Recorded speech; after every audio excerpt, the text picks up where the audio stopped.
नमस्कार. आज आपण UPSC GS4 एथिक्स पेपरमधल्या एका अतिशय महत्त्वाच्या संकल्पनेवर बोलणार आहोत आणि ती म्हणजे सत्यनिष्ठा किंवा इंटेग्रिटी.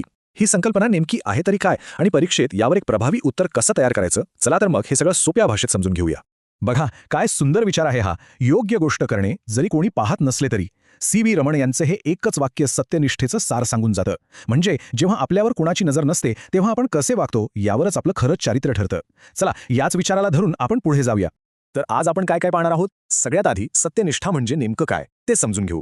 मग तिचे प्रकार कोणते आहेत, प्रामाणिकपणा आणि सत्यनिष्ठा यात काय फरक आहे हे बघू. एका केस स्टडीमधून ती कृतीत कशी दिसते ते पाहू आणि हो, सगळ्यात महत्त्वाचं म्हणजे परीक्षेत यावर उत्तर कसं लिहायचं यावरही बोलूया. चला तर मग सुरुवात करूया आपल्या पहिल्या मुद्द्यापासून. सत्यनिष्ठा म्हणजे नेमकं काय? काय आहे ही मूळ संकल्पना? माहिती आहे, या शब्दाची मुळं खूप इंटरेस्टिंग आहेत. इंटेग्रिटी किंवा सत्यनिष्ठा हा शब्द आलाय लॅटिन शब्द इंटेग्रिटास पासून आणि त्याचा अर्थ काय होतो तर संपूर्णता किंवा अविभाजित, म्हणजे ज्यात काहीही तुटलेलं नाही, जे एकसंध आहे. आणि हेच आपल्या चारित्र्यालाही लागू होतं. हे बघा, इथे अगदी सोप्या भाषेत सांगितलंय. आपले विचार, आपल्या भावना आणि आपली कृती, जेव्हा या तीनही गोष्टींमध्ये एकसूत्रता असते, जेव्हा त्या एकमेकांना छेदत नाहीत तर एकरूप होतात, तेव्हाच खऱ्या अर्थाने सत्यनिष्ठा जन्माला येते. यात कोणत्याही दुटप्पीपणाला जागा नसते. म्हणूनच बघा, सत्यनिष्ठेला मूल्यांचे मूल्य असं म्हणतात. म्हणजे सगळ्या मूल्यांमध्ये श्रेष्ठ. का? कारण तिच्याशी तुम्ही तडजोड करूच शकत नाही. ती नॉन निगोशिएबल आहे आणि ती नॉन सिलेक्टिव्ह सुद्धा आहे. म्हणजे असं नाही की सोयीच्या ठिकाणी सत्यनिष्ठ राहायचं आणि जिथे अडचण आहे तिथे सोडून द्यायचं. नाही, ती सर्व परिस्थितीत सारखीच असली पाहिजे. ठीक आहे, तर ही संपूर्णतेची कल्पना वेगवेगळ्या पैलूंमध्ये कशी विभागली जाते ते आता बघूया. बघा, सत्यनिष्ठा म्हणजे काही एकच गोष्ट नाही. ती आपल्या आयुष्याच्या वेगवेगळ्या भागांमध्ये दिसते. आपली वैयक्तिक सत्यनिष्ठा, व्यावसायिक म्हणजे प्रोफेशनल इंटेग्रिटी, नैतिक, बौद्धिक, आर्थिक आणि सामाजिक सुद्धा. आणि विचार करा, एक सनदी अधिकारी म्हणून या प्रत्येक प्रकारच्या सत्यनिष्ठेला किती जास्त महत्त्व आहे. आता एक अशा मुद्द्यावर येऊया जिथे खूप जणांचा गोंधळ होतो. प्रामाणिकपणा म्हणजे ऑनेस्टी आणि सत्यनिष्ठा म्हणजे इंटेग्रिटी. यात नेमका फरक काय आहे? चला, तो स्पष्ट करूया.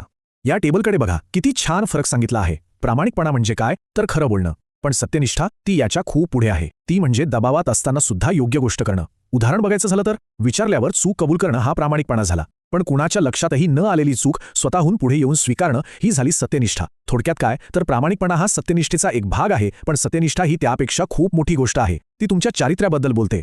आतापर्यंत आपण थिअरी बघितली, पण हे सगळं प्रत्यक्षात कसं दिसतं? चला, एका अशा सनदी अधिकाऱ्याचं उदाहरण पाहूया ज्यांनी कृतीतून सत्यनिष्ठा काय असते हे दाखवून दिलंय. हे आहेत IAS अधिकारी अशोक खेमका, 1991च्या हरियाणा केडरचे ऑफिसर. त्यांचं नाव नेहमीच भ्रष्टाचाराविरुद्धच्या त्यांच्या ठाम भूमिकेसाठी ओळखलं जातं. आणि हा आकडा 45. काय असेल हा आकडा? ही आहे त्यांच्या बदल्यांची संख्या. फक्त 23 वर्षांच्या सेवेत त्यांना 45 वेळा बदलीला सामोरं जावं लागलं. का? कारण त्यांनी आपल्या कर्तव्याशी आणि मूल्यांशी कधीही तडजोड केली नाही. त्यांच्या काही महत्त्वाच्या कृती बघा. हाय प्रोफाईल जमीन घोटाळे उघडकीस आणले, हरियाणा बीज विकास महामंडळातला भ्रष्टाचार बाहेर काढला आणि हे सगळं करताना त्यांच्यावर प्रचंड राजकीय दबाव होता, तरीही ते डगमगले नाहीत. यावरून एक गोष्ट अगदी स्पष्ट होते की सत्यनिष्ठेचा मार्ग सोपा नाही. त्यासाठी खूप मोठी किंमत मोजावी लागते आणि प्रचंड धैर्य लागतं. ओके, तर हे सगळं ज्ञान आपल्याला मिळालं, पण आता सगळ्यात महत्त्वाचा प्रश्न, परीक्षेत यावर उत्तर कसं लिहायचं जेणेकरून आपल्याला चांगले गुण मिळतील? हे बघा, इथे एक सोपी 3 स्टेपची फ्रेमवर्क आहे. पहिलं, व्याख्या करा. शब्दाची व्युत्पत्ती म्हणजे तो लॅटिन शब्द इंटेग्रिटास आणि विचार शब्द कृतीमधली एकरूपता, इथून सुरुवात करा. दुसरा, फरक स्पष्ट करा. प्रामाणिकपणा आणि सत्यनिष्ठा यातला फरक दाखवून द्या. आणि तिसरं, उदाहरण द्या. अशोक खेमकांसारखं समर्पक उदाहरण देऊन सनदी सेवेत सत्यनिष्ठा कशी महत्त्वाची आहे हे पटवून द्या. या 3 पायऱ्या वापरल्या की तुमचं उत्तर एकदम प्रभावी होईल. चला, जाता जाता एका विचारावर थांबूया. ज्या व्यवस्थेत अनेकदा सत्यनिष्ठेला शिक्षा मिळते, तिथे एका सनदी अधिकाऱ्यानं ठाम राहण्यासाठी लागणारी आंतरिक शक्ती कशी मिळवायची? सत्यनिष्ठा समजून घेणं ही फक्त सुरुवात आहे. खरं आव्हान आहे ते प्रतिकूल परिस्थितीतही ती टिकवून ठेवण्याचं. यावर नक्की विचार